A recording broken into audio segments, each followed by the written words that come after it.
స్నేహాన్ని గురించి ఈ లోకములో ఎన్నో రకాలగా వర్ణించబడతా ఉంది. స్నేహాల గురించి మాట్లాడమంటే చాలా విషయాలు మనము మాట్లాడుతూ ఉంటాము. దేవుని బిడ్డ, స్నేహం ఎంతో మధురమైనది, స్నేహం ఎంతో గొప్పది, స్నేహం ఎంతో విలువైనది. ఇలాగా స్నేహాన్ని గురించి ఎన్నో అద్భుతమైన మాటలు వస్తాయి. స్నేహం మీద చక్కటి పాటలు ఉన్నాయి, స్నేహం మీద చక్కటి సినిమాలు ఉన్నాయి, ఇంకా స్నేహం మీద చక్కని కవితలు ఉన్నాయి.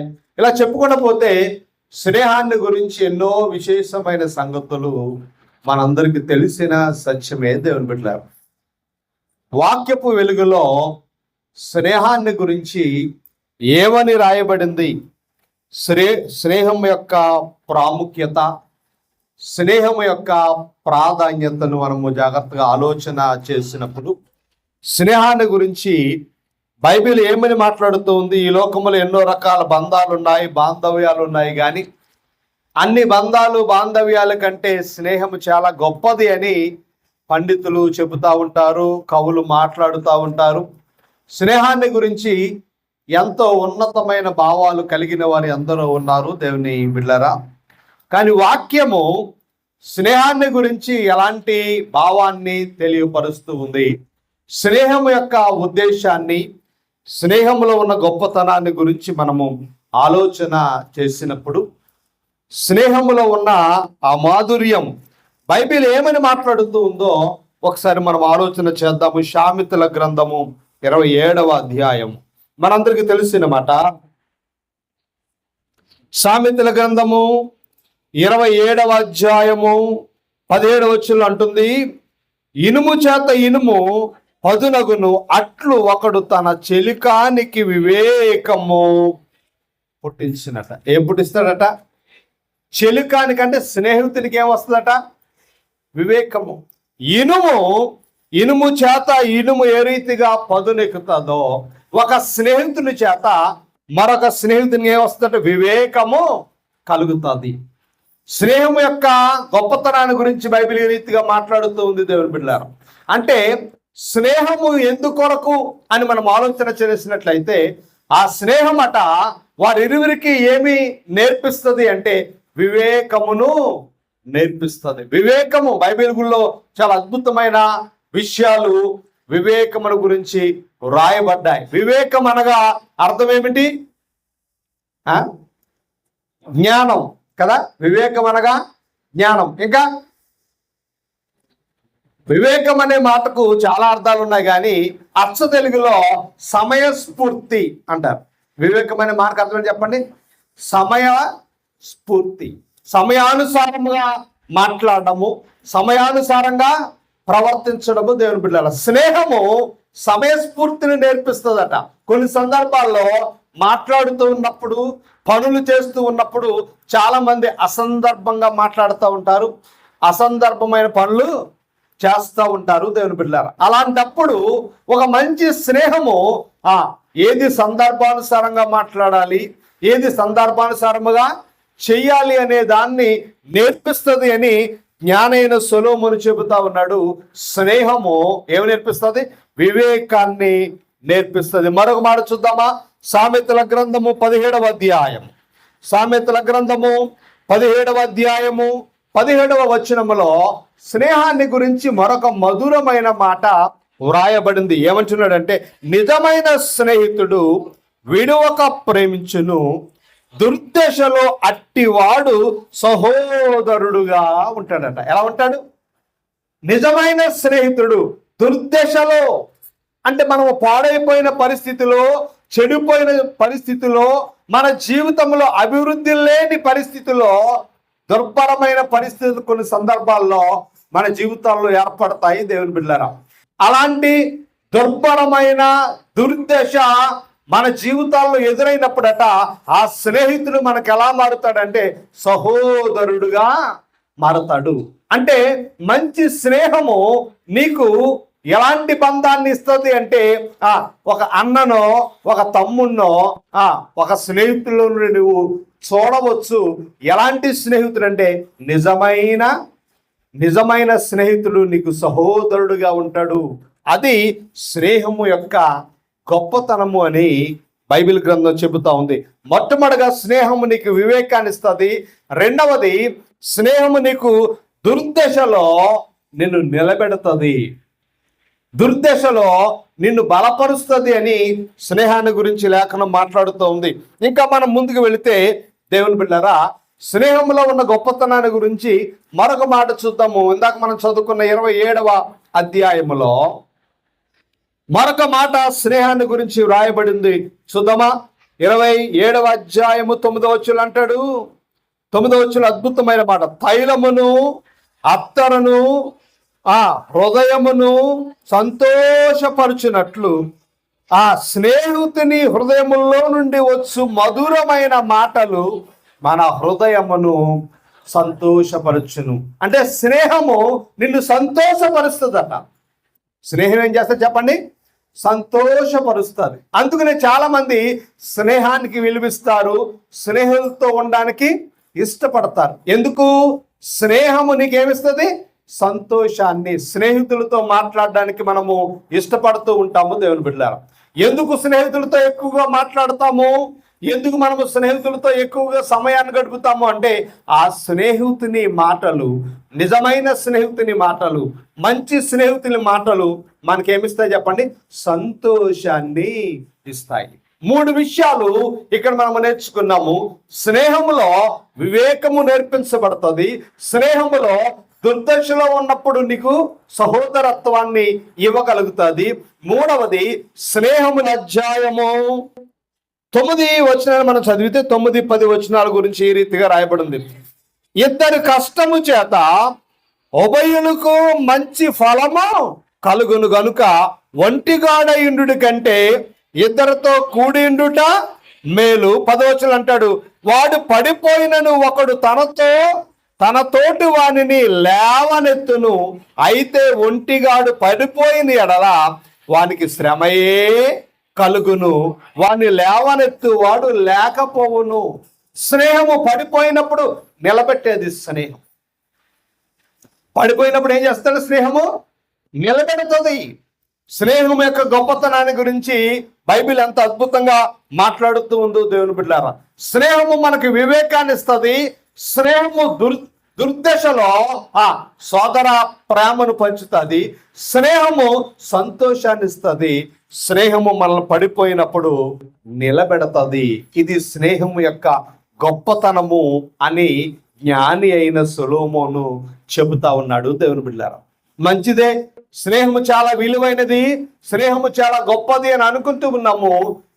జాగ్రత్తగా మనం ఆలోచన చేసినప్పుడు ఆ స్నేహములో మంచి స్నేహం ఉన్నది, రెండవది చెడ్డ స్నేహము ఉంది. మంచి స్నేహితుడు ఎవరు? మంచి స్నేహితుడిని మనం ఎలాగా గుర్తించగలం? మంచి స్నేహాన్ని మనం ఎలాగా గమనించగలం? మంచి స్నేహితునికి చెడ్డ స్నేహితునికి ఉన్న వ్యత్యాసం ఏమిటి? ఎందుకంటే స్నేహం చాలా విలువైందని వాక్యం చెబుతా ఉన్నప్పుడు ఆ స్నేహములో మంచి స్నేహము, నిజమైన స్నేహితుడు, మంచి స్నేహితుడు, మంచి స్నేహితురాలను మనం ఎలా గుర్తించగలము అని మనం ఆలోచన చేసినప్పుడు బైబిల్లో నిజమైన స్నేహాన్ని గురించి, మంచి స్నేహాన్ని గురించి చాలా విషయాలు రాయబడ్డాయి. సామెతల గ్రంథము 27వ అధ్యాయం ఇందాక మనం చదువుకున్నాం కదా. సామెతల గ్రంథము 27వ అధ్యాయము 6వ వచనం అంటాడు, మేలును కోరి స్నేహితుడు గాయములు చేయును, పగవాడు లెక్కలేని ముద్దులు. నిజమైన స్నేహితుడట మనలను గాయపరుస్తాడు. నిజమైన స్నేహితుడు ఏం చేస్తాడు చెప్పండి? గాయపరుస్తాడు. ఎందుకు గాయపరుస్తాడు? మనలో ఉన్న లోపాన్ని సరిచేయడానికి, మన మాటలను సరిచేయడానికి, మన జీవితాన్ని సరిచేయడానికి, మనల్ని స్థిరపరచడానికి నిజమైన స్నేహితుడు మనల్ని ఏం చేస్తాడంటే గాయపరుస్తాడు. ఎవరైనా మాటల ద్వారా గాయపరిచారనుకోండి, మనకు వెంటనే ఏమొస్తుంది చెప్పండి? చెప్పలే, వెంటనే వస్తుంది, కోపం వస్తుంది. కానీ పగవాడంట, అమ్మ నువ్వు చాలా మంచిదానివి, నువ్వు చాలా సూపర్, నువ్వు ఇలాగ అనగానే ఏమనిపిస్తుంది అంటే ఆ పొగడ్తలకి మనము పడిపోయి దొల్లి ఎంత మంచి స్నేహితుడు, ఎంత మంచి స్నేహితురాలు కదా. జాగ్రత్తగా మనం ఆలోచన చేసినప్పుడు ఒక ఆయన అన్నాడు, దాక్క తాలింపు ఉండాలంట, మనిషికి పొగిడింపు ఉండాలి. కానీ నిజమైన స్నేహితుడు నేను ఎప్పుడు పొగడ్డు. నిజమైన స్నేహితుడు నీలో ఉన్న లోపాన్నే చూస్తాడు.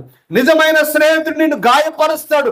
ఎందుకంటే నీవు గాయపరచబడ్డానికి గల కారణము నువ్వు శ్రేష్టమైన పాత్రగా ఉండాలి.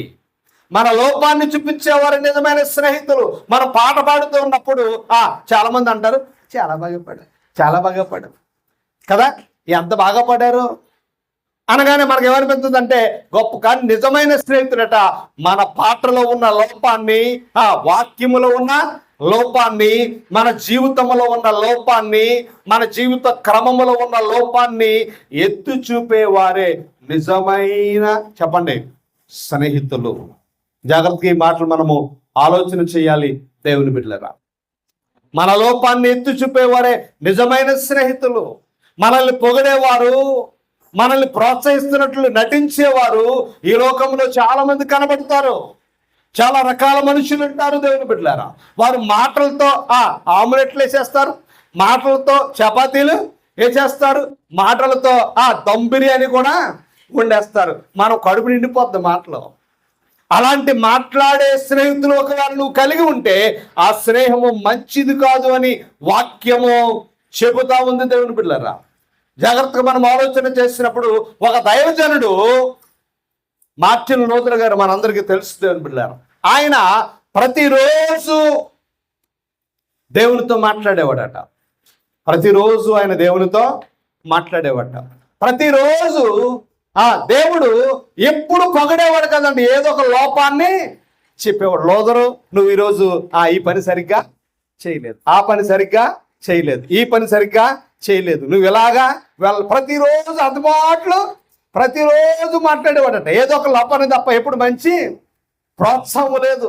ఒకరోజు దేవుని బిడ్డలారా ప్రభు వచ్చి, లూథరు నువ్వు చాలా బాగా చేస్తున్నావు, నువ్వు అద్భుతంగా చేస్తున్నావు, నీ పరిచర్య ఇంకా బాగుంది, ఎంత బాగా చేస్తున్నావు, నీలాంటి వాళ్ళు ఒక 10 మంది ఉంటే ప్రపంచమునే నేను తలకిందులు చేద్దును అని మాట్లాడుతూ ఉన్నప్పుడు మనకేమనిపిస్తుంది, అమ్మాయి ఇంతకాలానికి నన్ను గుర్తించాడా ప్రభువు, ఇంతకాలానికి నేను గుర్తింపులోకి వచ్చానా, ప్రతిరోజు ఏదో ఒక లోపాన్ని అంటూనే ఉన్నావు అని అనుకుంటాము దేవుని బిడ్డలారా. కానీ వెంటనే లూథర్ గారికి డౌట్ వచ్చిందంట, ఏంటి ఎంతగా పొగుడుతున్నాడు ప్రభు, అసలు ఏంటి అంటే, ప్రభువా నిజంగా నువ్వేనా అని అనగానే ప్రభు యొక్క రూపము సాతానుగాడిలాగా మారిపోయిందంట. ఎందుకంటే వాడు వెలుగుదూత వేషాన్ని ధరించి వస్తాడు. మనుషులు మనల్ని పొగుడుతూ ఉన్నారంటే దాని అర్థం ఏంటో తెలుసా, సాతాను మనల్ని పడగొట్టడానికి సిద్ధపరుస్తూ ఉన్నాడు. నిజమైన స్నేహితుడు నిన్ను గాయపరుస్తాడు. ఎందుకంటే జీవితంలో నువ్వు స్థిరపడాలి, జీవితంలో బలపడాలి, జీవితంలో నిలబడాలి, జీవితంలో ముందుకే కొనసాగాలి అని ఎవరైతే మనల్ని గాయపరిచేటట్లుగా మాట్లాడతారో, ఎవరైతే గాయాలు మన జీవితాల్లో చేస్తారో వారే నిజమైన స్నేహితుడు అని లేఖనం చెబుతా ఉంది దేవుని పిల్లరా. నిజమైన స్నేహితుడు కోరి ఏం చేస్తాడు, గాయములు కోరి పిలిచి. చాలా మంది పిలిచి తిట్టినప్పుడు మనకేమవుతుంది, కోపం వస్తుంది. కానీ నిజమైన స్నేహితుడు నిన్ను పిలిచి నిన్ను సరి చేస్తాడు.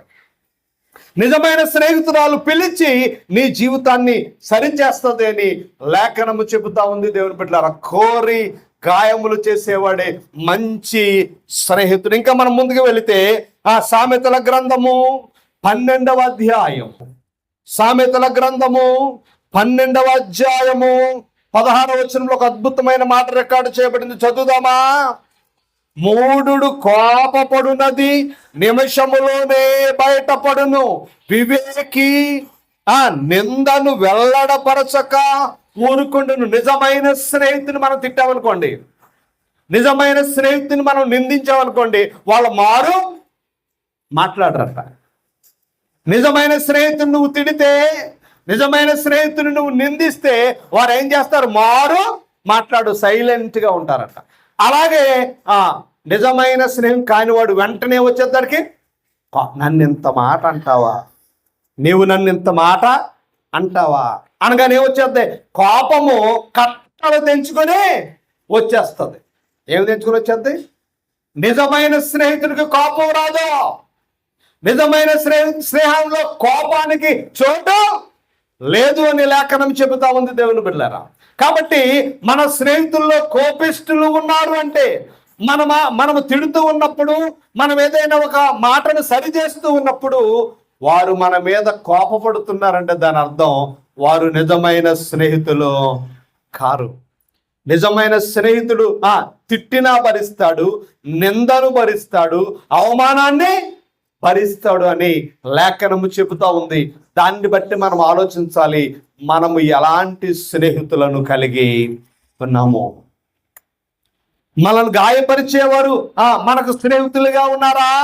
మనము తిట్టినప్పుడు మౌనముగా తిట్టులను, అవమానమును, నిందను భరించే స్నేహితులను మనము కలిగి ఉన్నామా అని ఒకసారి మన స్నేహాన్ని గురించి మనము పరిశీలన చేయాలి. మంచి స్నేహితుడు గాయపరుస్తాడు. మంచి స్నేహితుడు మన కొరకు ఏం భరిస్తాడు? నిందను భరిస్తాడు. మన కొరకు అవమానాన్ని భరిస్తాడు. మన కొరకు బాధను భరించేవాడే నిజమైన స్నేహితుడు దేవుని బిడ్డలారా. ఇంకా మనం ముందుకు వెళితే అద్భుతమైన మాటలు రాయబడ్డాయి. అదే సామెతల గ్రంథము 18వ అధ్యాయం, మీ అందరికీ తెలిసిన మాట. సామెతల గ్రంథము 18వ అధ్యాయము 24వ వచనంలో అంటాడు, చాలా శ్రేష్టమైన మాట రాయబడింది. బహుమంది చెలుకాండ్రు గలవాడు నష్టపడునను సహోదరుని కంటే ఎక్కువగా హత్తుయుండు స్నేహితుడు కలడు. నిజమైన స్నేహితుడు నిన్ను హత్తుకునే ఉంటాడు. చాలా స్నేహాలు కదా, హై స్కూల్లో ఉన్న స్నేహాలు కాలేజీ దగ్గరికి వచ్చినప్పటికీ ఉండవు. కాలేజీలో ఉన్న స్నేహాలు ఇంటికి వచ్చినప్పటికీ ఉండవు. యవన కాలంలో ఉన్న స్నేహాలు చాలా మంది జీవితాల్లో పెళ్ళైన తర్వాత ఉండవట. కానీ నిజమైన స్నేహితుడు ఎప్పుడు ఎలా ఉంటాడు? హత్తుకునే ఉంటాడు. ఎంత అద్భుతమైన మాట దేవుని బిడ్డలారా. నిజమైన స్నేహితుడు మనల్ని విడిచిపెట్టడు. నిజమైన స్నేహితుడు ఎప్పుడు మనల్ని హత్తుకునే ఉంటాడు. కొన్ని సందర్భాల్లో మనము మాటల ద్వారా గాయపరిచినా, నిందించినా, అవమానపరిచినా, ఇబ్బంది పరిచినా వీడితో కట్ ఆఫ్ అని సైడ్ అయిపోరు కదా. ఎవరన్నా ఒక మాట అన్నాం అనుకోండి, అంటే ఏం చేస్తారు వాళ్ళు? దుకాణం సదిరేస్తారు. ఏదైనా చిన్న మాట అంటే దుకాణం సదిరేసుకుని అబ్బాయి వీటితో మనకి పని అవ్వదు, ఇలాంటి వాళ్ళతో మనకి పని అవ్వదు. కానీ నిజమైన స్నేహితుడట హత్తుకొని ఉంటాడు. ఉన్నారా మనకు అలాంటి స్నేహితులు? ఉన్నారా మనకు అలాంటి స్నేహితురాళ్ళు? ఒకవేళ మన మాటల ద్వారా వాళ్ళని గాయపరిచినప్పుడు, మన ప్రవర్తన ద్వారా వాళ్ళని గాయపరిచినప్పుడు, మన జీవితం ద్వారా వాళ్ళని ఇబ్బంది పెట్టినప్పుడు, మన కొరకు గాయాన్ని భరించి, మాటలను భరించి, నిందలను భరించి, అవమానాన్ని భరించి మన కొరకు హత్తుకుని ఉండే స్నేహితులను మనము కలిగి ఉన్నామా? మంచి స్నేహితుడు నిన్ను హత్తుకొని ఉండును. మంచి స్నేహితురాలు నిన్ను హత్తుకొని ఉండును. హత్తుకొనుట అనే పదానికి అర్థము విడువని ప్రేమ, ఎడబాయని ప్రేమ. జాగ్రత్తగా మనం ఆలోచన చేయాలి దేవుని బిడ్డలారా. అలాంటి స్నేహాన్ని మనము కలిగి ఉన్నామా? అలాంటి స్నేహితులను మనము కలిగి ఉన్నామా? మనల్ని మనము పరిశీలన చేసుకోవాలి. ఇంకా ముందుకు వెళితే అద్భుతమైన మాట నిజమైన స్నేహాన్ని గురించి మనము చూసినప్పుడు దేవుని బిడ్డలారా, ఏలియాను దేవుడు చెప్పాడు, నీ సమయం అయిపోయింది, నువ్వు నా దగ్గరికి వచ్చేయాలి. అప్పుడు ఎలీషా చెప్పాడు, నువ్వు ఎక్కడుండు, నేను పలానా చోటకి వెళతాను అన్నాడు. చూద్దాం ఆ మాట. రాజుల రెండవ గ్రంథము 2వ అధ్యాయము 2వ వచనంలో ఏలియా అంటున్నాడు, రాజుల 2వ గ్రంథము 2వ అధ్యాయము 2వ వచనం, ఏలియా యెహోవా నన్ను బేతేలునకు పొమ్మని సెలవిచ్చి ఉన్నాడు గనుక నీవు దయచేసి ఇక్కడ ఉండమని ఎలీషాతో అనెను. ఎలీషా, యెహోవా జీవము తోడు, నీ జీవము తోడు నేను నిన్ను విడువనని చెప్పగా వారిద్దరును బేతేలునకు.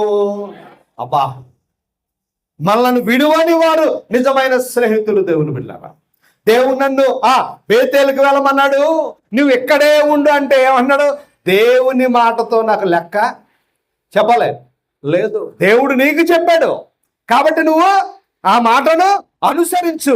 కానీ దేవుని జీవము తోడు, నీ జీవము తోడు. నేను నిన్ను మనలను విడిచిపెట్టే స్నేహితులు ఉన్నారా? మనలను విడువని స్నేహితులు ఉన్నారా? విడిచిపెట్టే స్నేహము ఎలా ఉంటుందో లేఖనం చెబుతా ఉంది. నిజమైన స్నేహితుడట దేవుడు చెప్పినా పర్లేదు, కానీ దేవుడు నీతో చెప్పాడు నువ్వు వెళ్ళు, కానీ నీతో పాటు నేను కూడా వస్తాను. ఎంత అద్భుతమైన బంధము ఏలియా ఎలీషా బంధము దేవుని బిడ్డలారా. అలాంటి బంధము కలిగినటువంటి, అలాంటి స్నేహ బంధము కలిగినటువంటి ఇద్దరు వ్యక్తులు బైబిల్లో కనబడతారు. అలాంటి ఇవే మాటలు మాట్లాడిన వ్యక్తి ఎవరు అంటే రూతు. ఏమంది అత్తగారితో? నీ దేవుడే నా దేవుడు, నీ స్థలమే నా స్థలం, నువ్వేం చేస్తే అదే నేను చేస్తాను. నిజమైన స్నేహము, నిజమైన బంధము. విడువక ప్రేమించే స్నేహాన్ని, విడువక ప్రేమించే బంధాన్ని ఈ లోకంలో మనం కలిగి ఉన్నామా? స్నేహితులుగా పిలువబడుతున్న వారు ఎందరో మన జీవితాల్లో ఉండి ఉన్నారు, కానీ నిజమైన స్నేహితులను మనము కలిగి ఉన్నామా?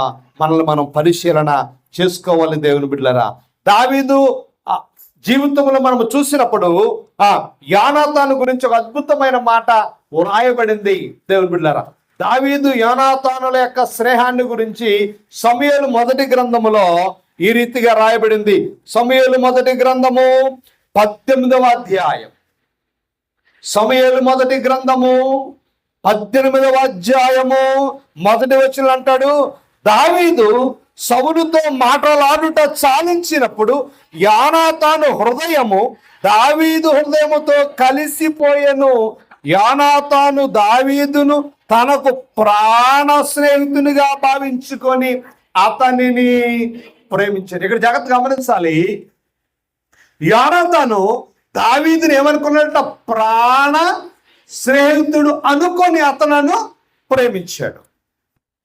దావీదు యోనాతాను జీవితం, వారి స్నేహాన్ని మనము చూసినప్పుడు, వాళ్ళ బంధాన్ని చూసినప్పుడు దావీదును యోనాతాను ఎందుకు అంతగా ప్రేమించాడంటే, దావీదు యుద్ధములో విజయాన్ని పొంది చెప్పండి వచ్చాడు. ఏం పొందుకొని వచ్చాడు? విజయాన్ని పొందుకొని వచ్చాడు. దావీదును చూడగానే యోనాతానికి ఏం కలిగిందంటే ప్రాణ స్నేహితుడు అనే ఫీలింగ్ కలిగింది దేవుని బిడ్డ. వాళ్ళిద్దరు ఇప్పుడు ఏ స్నేహితులు అంటే చెప్పాలి, ప్రాణ స్నేహితులు. ఒక సందర్భం వచ్చింది. ఏమిటా సందర్భం? దావీదును చంపేసే సందర్భం. ఎవరిని చంపేసే సందర్భం? దావీదును చంపడానికి సౌలు సిద్ధపడుతున్నాడు. అప్పుడు ఆ విషయం ఎవరికి తెలిసింది? యోనాతానుకి తెలిసి యోనాతాను అన్నాడు, నా స్నేహితుడా దావీదు, నా తండ్రి నిన్ను చంపాలనుకుంటున్నాడు. ఈ సమయంలో నేను నీకు చేయవలసిన సాయం ఏంటంటే ఊరు విడిచి పారిపో, నేను నీకేమీ చెయ్యలేను. ప్రాణాపాయ స్థితి వచ్చినప్పటికీ దావీదును యోనాతాను ఏం చేశాడు? విడిచి పెట్టేశాడు. ప్రాణాపాయ స్థితి వచ్చినప్పుడు దావీదును యోనాతాను విడిచిపెట్టాడు. కానీ దేవుని బిడ్డలారా, వాళ్ళ స్నేహం గురించి బైబిల్ ఏమని మాట్లాడుతూ ఉందంటే, యోనాతాను దావీదుని ఏమంటున్నాడంటే ప్రాణ స్నేహితుడు. నిజమే, మన జీవితాల్లో ప్రాణాపాయ పరిస్థితులు వచ్చినప్పుడు, ఇబ్బందికరమైన పరిస్థితులు వచ్చినప్పుడు, బాధను భరించవలసిన పరిస్థితి వచ్చినప్పుడు, నష్టాన్ని భరించవలసిన పరిస్థితి వచ్చినప్పుడు మన స్నేహితులు మనల్ని విడిచి వెళ్ళిపోతున్నారా? మన స్నేహితులు మనతో ఉన్నారా? మన కొరకు ఎవరైనా 1,00,000 రూపాయల నష్టాన్ని భరించే స్నేహితులు ఉన్నాడా? లక్షల రూపాయల నష్టాన్ని భరించే స్నేహితులు మనకున్నారా? నిందలను భరించే స్నేహితులు మనకున్నారా? అవమానాన్ని భరించే స్నేహితులు మనకున్నారా? బాధను భరించే స్నేహితులు మనకున్నారా? ప్రాణాన్ని పణంగా పెట్టే స్నేహితులు మనకు ఉన్నారా? నిజమైన స్నేహాన్ని గురించి బైబిల్ ఎంత అద్భుతంగా మాట్లాడుతూ ఉందో దేవుని బిడ్డలారా. నిజమైన స్నేహితుడు ఏం చేస్తాడంటే హత్తుకునే ఉంటాడు. నష్టాన్ని కూడా భరించడానికి ఇష్టపడతాడు, అవమానాన్ని భరించడానికి ఇష్టపడతాడు, నిందను భరించడానికి ఇష్టపడతాడు, బాధను భరించడానికి ఇష్టపడతారు, కష్టాన్ని భరించడానికి ఇష్టపడతారు. చివరికి ప్రాణం పోయే పరిస్థితి అయినా విడవకుండా నిలబడడానికి ఇష్టపడేదే నిజమైన స్నేహం అని బైబిల్ గ్రంథం ఎంతో స్పష్టంగా చెబుతా ఉంది. దేవుని బిడ్డలారా, ఇది మంచి స్నేహితుని యొక్క లక్షణాలు, మంచి స్నేహితుని యొక్క విధి విధానాలు. ఈ లక్షణాలు కలిగిన వారిని మనం మంచి స్నేహితుడిగా గుర్తించండి అని బైబిల్ చెబుతా ఉంది. మరి చెడ్డ స్నేహితులు ఎలా ఉంటారు? చెడ్డ స్నేహాన్ని గురించి బైబిల్ ఏమని మాట్లాడుతూ ఉంది? చెడ్డ స్నేహితుల్లో ఉండే లక్షణాలు ఎలాంటివి? స్నేహాన్ని కోరుకుని, స్నేహాన్ని చూపిస్తూ, స్నేహాన్ని అడ్డు పెట్టుకుని, స్నేహముతో కొనసాగుతూ చెడ్డ స్నేహితులు ఎలా ప్రవర్తిస్తారో ఒక అద్భుతమైన మాట నేను మీకు జ్ఞాపకం చేయాలని ఆశపడుతూ ఉన్నాను. చూద్దామా? సామెతల గ్రంథము 13వ అధ్యాయం, సామెతల గ్రంథము 13వ అధ్యాయము 20వ వచనంలో ఒక అద్భుతమైన మాట రికార్డు చేయబడింది. చూద్దామా? జ్ఞానుల సహవాసము చేయువాడు జ్ఞానము గలవాడగును, మూర్ఖుల సహవాసము చేయువాడు అది. జ్ఞానులతో సహవాసం చేసేవాడు ఏమవుతాడట? జ్ఞానము గలవాడవుతాడు. మూర్ఖులతో సహవాసం చేసేవాడు ఏమవుతాడు? మూర్ఖుడవుతాడు. అంటే చెడు స్నేహములో ఏముంటుంది అంటే మూర్ఖత్వాన్ని ప్రేమించేవాడు చెడు స్నేహితుడు, జ్ఞానాన్ని ప్రేమించేవాడు మంచి స్నేహితుడు. మూర్ఖత్వం, దేవుని బిడ్డలారా, చాలా మంది జీవితాల్లో మనకి అనేక రకాల స్నేహ బంధాలు ఉంటూ ఉంటాయి. చాలా సందర్భాలు అంటారు, వీడు మూర్ఖుడు, ఎవడ మాట వింటాం. ఈమె మూర్ఖురాలు, ఎవరి మాట చెప్పండి విందో. అంటే మాట వినని మూర్ఖత్వం ఎవరిలో ఉందో వారు ఎలాంటి స్నేహితులు చెప్పండి? చెడ్డ స్నేహితులు. మంచి చెప్పిన వినట్లేదు అనుకో. మంచి చెప్పినప్పుడు, మేలుకరమైన మాటలు చెప్పినప్పుడు, మానవ జీవితానికి అవసరమైన మాటలు చెప్పినప్పుడు ఆ మాటలు ఎవరైతే వినరో వాళ్ళు ఎలాంటి స్నేహితులు? చెడ్డ స్నేహితులు. ఒక తమ్ముడు చెప్పాడట మరొక తమ్ముడితో, బ్రదరు, ఆ వీధిలో వెళుతూ ఉన్నప్పుడు కొంచెం జాగ్రత్తగా వెళ్ళాలి, ఎందుకంటే ఆ వీధిలో కుక్క ఉందని చెప్పాడట. ఏముందని చెప్పాడు? కుక్క ఉందని చెప్తే, ఆ కుక్క అంటే నేను భయపడతానా? కుక్క నన్నేమి చేస్తుంది, నీకులాగా నేను పిరుకోండి కాదు అని, కుక్క నన్ను ఏం చేస్తుందని కుక్కకే ఎదురెళ్ళాడంటే, వెళ్తే ఏం చేసింది? మీద పడి ముఖమంతా అందంగా గీకిందనమాట. మూర్ఖత్వం.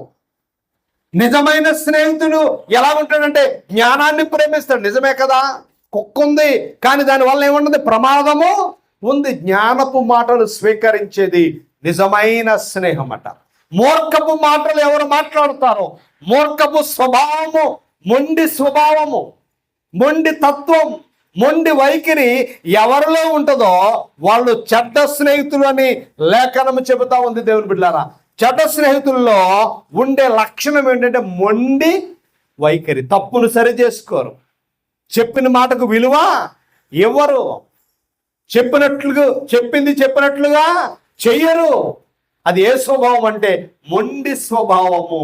అలాంటి స్నేహితులట చెడ్డ స్నేహితులని లేఖనం చెబుతా ఉంది. ఇంకా మనం ముందుకు వెళితే సామెతల గ్రంథము 22వ అధ్యాయం, సామెతల గ్రంథము 22వ అధ్యాయము ఒక అద్భుతమైన మాట వ్రాయబడుతూ ఉంది. 24వ వచనం చదువుతాము. కోపచిత్తునితో సహవాసము చేయకుము, క్రోధము గలవానితో పరిచయము కలిగి ఉండకము, నీవు వాని మార్గములను అనుసరించి నీ ప్రాణమునకు ఉరి. రెండు లక్షణాలు, ఒకటి కోపము, రెండవది క్రోధము. ఒకటేంటి చెప్పండి? కోపము, రెండవది తేడా ఏంటి? తేడా ఏంటి? కోపం అంటే ఏంటి? క్రోధం అంటే ఏంటి చెప్పాలి. కోపము అంటే అందరికీ వచ్చే లక్షణం. చెడ్డవాళ్ళకి వస్తుంది, చెప్పండి, మంచి వాళ్ళకి వస్తుంది. కానీ క్రోధం అంటే పగ. క్రోధం అంటే ఏంటి? పగ. నన్ను అన్నావా? ఎక్కడ దొరుకుతావు? ఎలాగా దొరుకుతావు?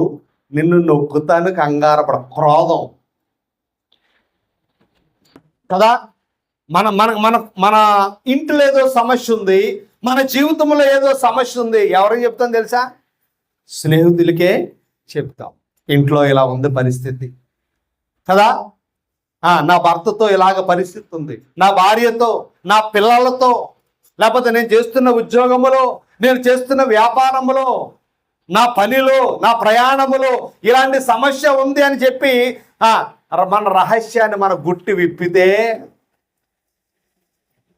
జాగ్రత్తగా వాళ్ళ ఆ గుట్టుని లాక్కుని ఎప్పుడన్నా కోపడ్డావనుకో, ఆహా దొరికావు నువ్వు, ఆమ్లెట్ లాగా నువ్వు దొరికావని మనలో ఉన్న బాధను, మనలో ఉన్న సమస్యను వాళ్ళు ఏం చేస్తారు? అంబ పలుకుతుంది, జగదంబ కూడా పలుకుతుంది. ఎందుకు ఈ మాట చెబుతున్నాను అంటే కోపచిత్తునితో నువ్వు సహవాసం చేయకూడదు. క్రోధము, ఎవరైతే పగ కలిగి ఉంటారో, పగను ప్రేరేపిస్తారో, ఇదిగా ఆ మనిషి నన్ను అందే, నన్ను కాదు మొన్న నిన్ను కూడా అందే. కాబట్టి మన ఇద్దరం ఏం చేయాలి? ఇప్పుడు ఫైట్ చేయాలి. మన ఇద్దరం సరిపోము, ఇంకో ఇద్దరినే పోగేద్దాం. క్రోధం, క్రోధం దేవుని బిడ్డలారా. నిజమైన స్నేహితుడు ఆ నిందను భరిస్తాడు, నిజమైన స్నేహితుడు మాటను భరిస్తాడు, నిజమైన స్నేహితుడు గాయాన్ని భరిస్తాడు. దొంగ స్నేహితుడు నీ మీద పగను పెంచుకుంటాడు, నీ మీద క్రోధాన్ని పెంచుకుంటాడు. నిన్ను నాశనము చేయడానికి వాడు ప్రయత్నము చేస్తూ ఉంటాడు. నిన్ను పతనావస్థలోనికి గెంటి వేయడానికి వాడు ప్రయత్నము చేస్తూ, నీ మీద చెడు ప్రచారము, దుష్ప్రచారము చేస్తూ ఉంటాడు. దొంగ స్నేహితుడు అని లేఖనం చెబుతా ఉంది దేవుని బిడ్డలారా. ఇంకా మనం ముందుకు వెళితే మరి శ్రేష్టమైన విషయాలు మనకి రాయబడ్డాయి. అదే స్థల గ్రంథము 16వ అధ్యాయము 28వ వచనం అంటాడు, మూర్ఖుడు కలహము పుట్టించును, కొండెగాడు మిత్రభేదము చేయును. కొండెగాడు ఎవరట? కొండెము అని రాయబడింది బైబిల్లో కదా. కొండెగాడు మిత్రభేదం అంటే స్నేహితుల మధ్య ఏం పెడతాడు? గొడవల పెడతాడు. కొండెగాడు అంటే చాడీలు చెప్పే స్వభావము. ఇక్కడ మాటలు అక్కడ, అక్కడ మాటలు ఇక్కడ. ఇంక పనేమి లేదు, నాలుగు భుజాన్ని వేసుకుని తిరుగుతా ఉంటారట. చెడ్డ స్నేహితులు ఏం చేస్తారు? నాలుగు భుజాన్ని వేసుకుని తిరుగుతా ఇద్దరు స్నేహితుల మధ్య, రెండు కుటుంబాల మధ్య, ఇద్దరు వ్యక్తుల మధ్య ఏం పెడతారు? భేదమును పుట్టించేవారు ఉంటారు చెడ్డ స్నేహితులు. జాగ్రత్తగా ఈ మాటలు మనం ఆలోచన చేసినప్పుడు దేవుని బిడ్డలారా, చెడు స్నేహంలో ఉన్న లక్షణాల గురించి బైబిల్ ఎంత స్పష్టంగా మాట్లాడుతూ ఉందో. కొండెపు మాటలు, మాయదారి మోసపు మాటలు, కల్పించే మాటలు చెప్పే స్వభావము ఎవరిలో అయితే ఉందో వారు ఎలాంటి స్నేహితులు చెప్పండి? చెడ్డ స్నేహితులు. చెడ్డ స్నేహితులు. ఎవరైనా ఇదిగో పలానా వ్యక్తి నీ గురించి ఇలాగ అన్నాడు అని అన్నా అనుకోండి, మంచి స్నేహితుడిగా మనం ఏం చెప్పాలో తెలుసా? ఇప్పుడు అంటే అన్నావు కానీ ఎప్పుడు అనకు, నా స్నేహితుడు నా గురించి ఎప్పుడు చెడ్డగా అంటే మళ్ళీ చెప్తారా? మనం ఏమంటాం? అలాగన్నారా, నిజమా, ఇంకేమన్నాడు అనగానే మా భలే దొరికావు అనుకుంటారు వాళ్ళు. వెనకో 10 మాటలు, ముందు అన్నదేమో ఒక మాట, కల్పించింది 100 మాటలు.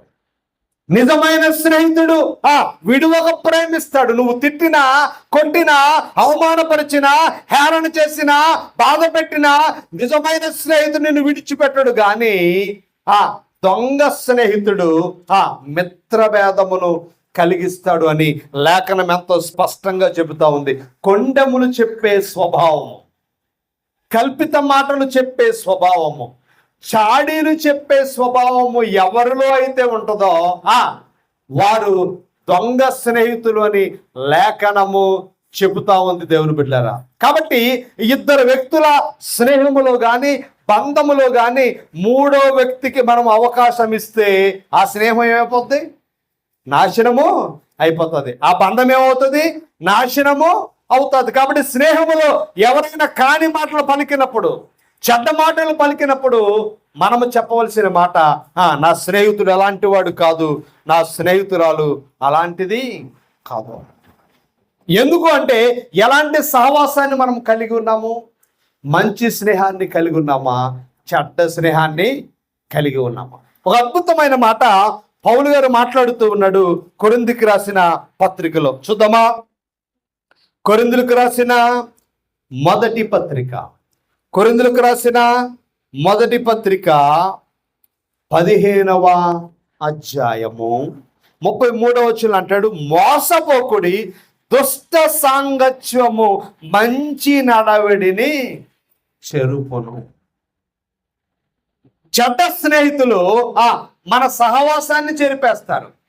దుష్ట స్నేహితులు మన మంచితనాన్ని చెడిపేస్తారు. మంచి స్నేహాలను, మంచి బంధాలను పాటు చేసే స్వభావము. వీళ్ళు ఎందుకు కలిసి ఉండాలి, వీళ్ళు ఎందుకు సంతోషంగా ఉండాలి, ఈ కుటుంబం ఎందుకు కలిసి ఉండాలి, ఈ స్నేహితులు ఎందుకు కలిసి ఉండాలి, వీళ్ళిద్దరూ ఎందుకు కలిసిమెలిసి ఉండాలి అనుకుని దుష్ట స్నేహితులట ఆ బంధాలను ఏం చేస్తారు? పాడు చేస్తారు. దుష్ట సాంగత్యము మంచి నడవడిని చెడిపివేయను.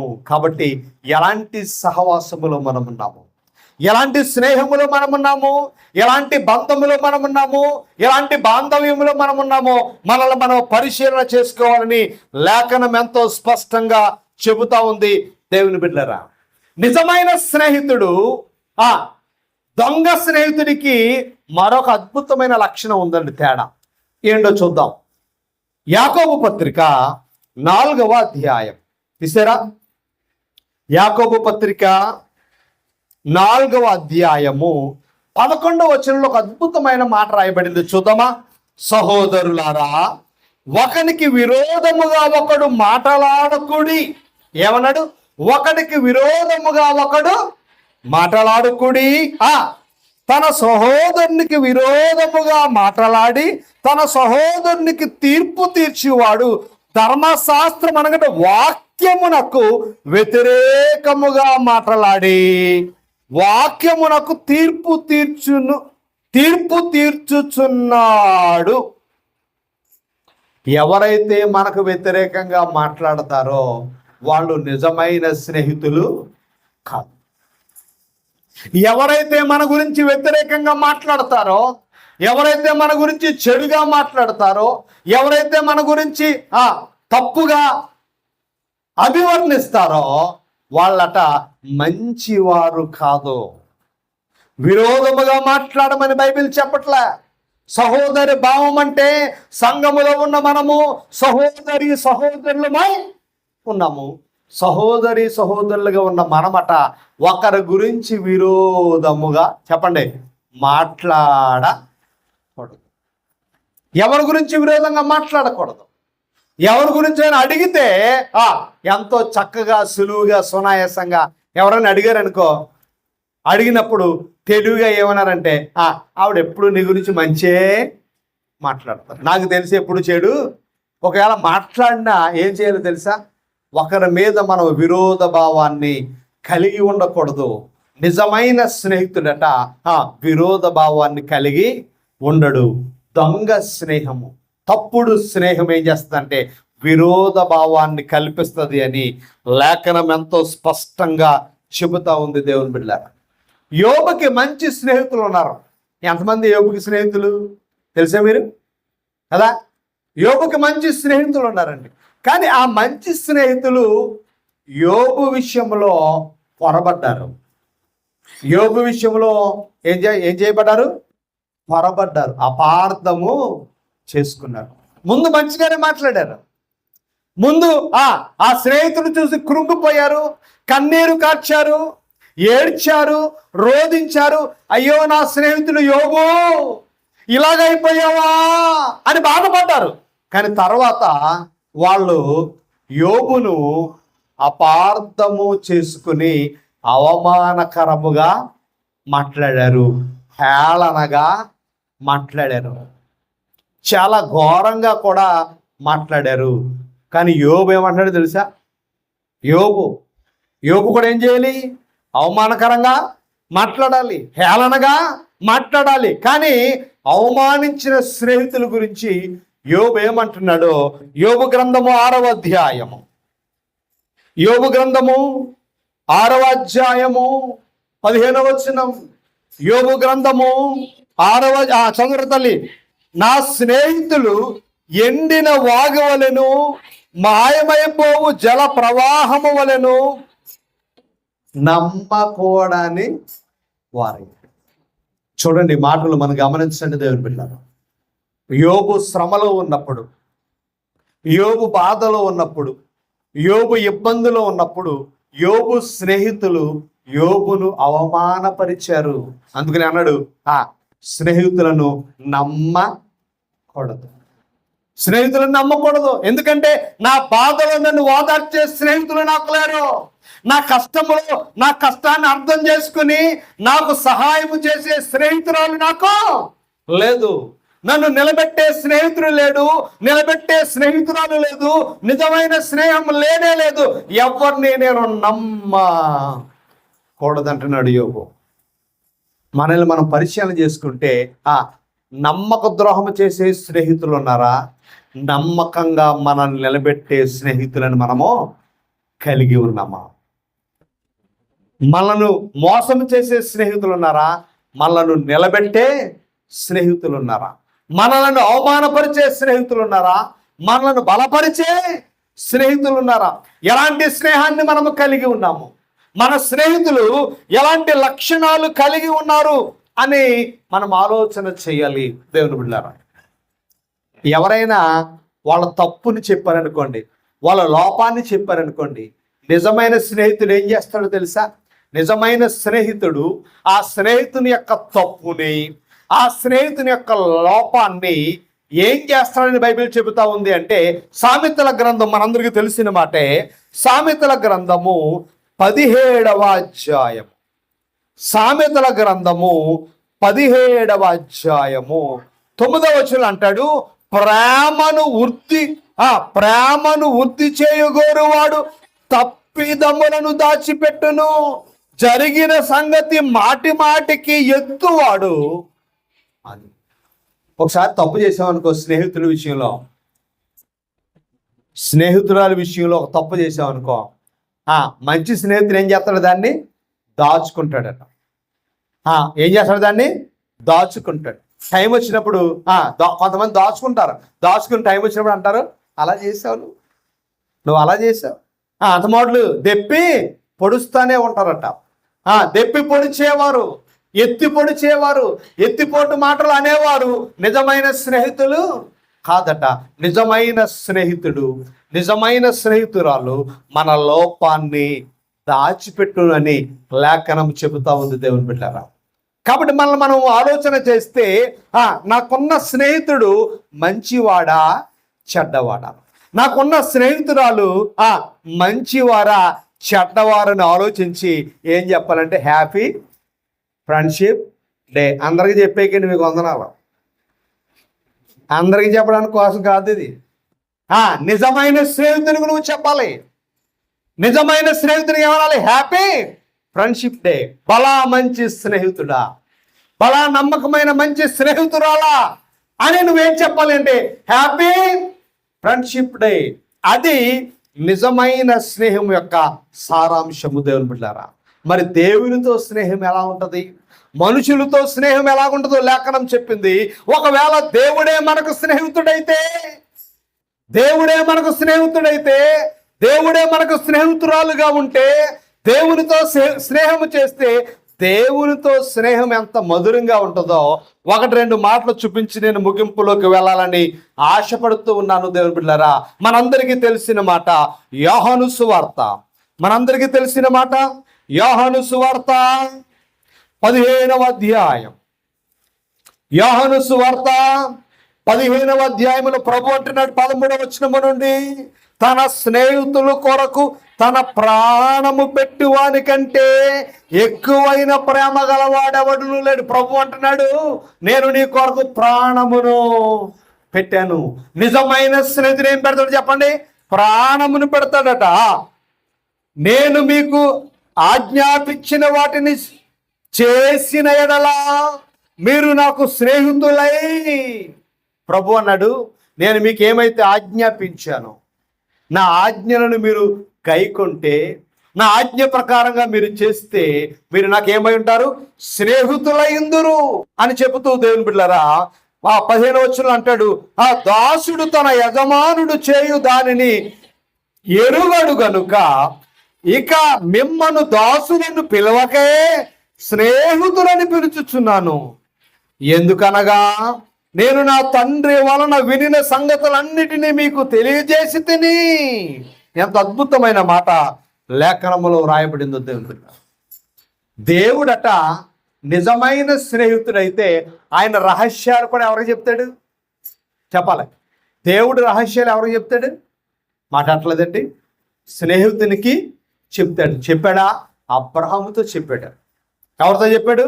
అబ్రహాము, సొదొమ గుమరాన్ని నేను నాశనము చేయబోతా ఉన్నాను. అందుకని అబ్రహాము దేవునికి స్నేహితుడుగా పిలువబడ్డాడు. మనుషుల స్నేహము మోసం చేయవచ్చు కానీ, మనుషుల స్నేహము మనం పడిపోయినప్పుడు విడిచిపెట్టి వెళ్ళిపోవచ్చు కానీ, దేవుడు విడువక ప్రేమించేవాడు. ఎలాంటి ప్రేమ కలిగిన వాడైనా విడువక ప్రేమించే స్నేహితుడు, నిలబెట్టే స్నేహితుడు. పడిపోయిన జీవితాన్ని, చెడిపోయిన జీవితాన్ని, ఆగిపోయిన జీవితాన్ని, పాడైపోయిన జీవితాన్ని, మోడుబారిన జీవితాన్ని, అయోగ్యకరమైన జీవితాన్ని, అంధకారంలో ఉన్న జీవితాన్ని లోక సంబంధమైన స్నేహితులు విడిచిపెట్టి వెళ్ళిపోతారేమో కానీ, పరలోక స్నేహితుడు అంటాడు, నేను నిన్ను విడువను. ఎంత గొప్ప స్నేహితుడు దేవుని పిల్లరా! ఎంత మంచి స్నేహితుడు మన ప్రభు అయిన యేసుక్రీస్తు. మన ప్రభు అయిన యేసుక్రీస్తు అన్నడైనా ఆయన ఎలాంటి వాడు అంటే, ఆ మాట చదువుకుని మనం ముగించేసుకుందాం. హెబ్రీ పత్రికలో ఒక అద్భుతమైన వాగ్దానం చేశాడు ప్రభు అయిన స్నేహితుడు. ఏమిటా వాగ్దానమో తెలుసా? 13వ అధ్యాయం 5వ వచనం అంటాడు, ధనాపేక్ష లేని వారై మీకు కలిగిన వాటితో తృప్తి పొందియుండు, నిన్ను ఏమాత్రమును విడువను, నిన్ను ఎన్నడును ఎడబాయునని ఆయనే చెప్పను కదా. కాబట్టి ప్రభువు నాకు సహాయకుడు, నేను భయపడను, నడమాత్రుడు నాకేమి చేయగలడని ధైర్యముతో. ఆయన స్నేహము నిన్ను విడిచిపెట్టదు. లోకానుసారమైన స్నేహాలు నిన్ను విడిచిపెడతాయి.